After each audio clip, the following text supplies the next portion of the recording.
ബഹുമാനപ്പെട്ട ഉസ്താദുമാരെ, സ്നേഹിതികളായ എൻ്റെ വർണ്ണശലഭങ്ങളെ, അസ്സലാമു അലൈക്കും. നിങ്ങൾക്കെല്ലാവർക്കും കഥ കേൾക്കാൻ ഇഷ്ടമാണോ? എന്നാൽ SSF ഡിവിഷൻ സാഹിത്യോത്സവിന്റെ ഈ സുന്ദരമായ വേദിയിൽ ഞാൻ നിങ്ങളോട് ഒരു കൊച്ചു കഥ പറയാം. എല്ലാവരും ശ്രദ്ധിച്ച് കേൾക്കണേ. കുറച്ചു നേരം നിങ്ങളുടെ കണ്ണ് കാത് ഇങ്ങോട്ട് തിരിക്കണേ. ഹിജ്റ 6-ാം നൂറ്റാണ്ടിൽ ജീവിച്ചിരുന്ന ഒരു വലിയ മഹാന്റെ കഥയാണിത്. എന്റെ കഥയുടെ പേരാണ് ഹബീബിന് എന്ത് പറ്റി. അതാ കൗബയുടെ പരിസരത്ത് ആൾക്കൂട്ടം. അവിടെ ഗംഭീര പ്രസംഗം നടക്കുകയാണ്.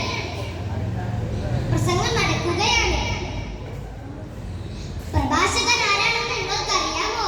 നമ്മുടെ നബി മുഹമ്മദ് മുസ്തഫ തങ്ങളുടെ പ്രിയപ്പെട്ട കൂട്ടുകാരൻ അബൂബക്കർ സിദ്ദീഖ് റളിയല്ലാഹു അൻഹു.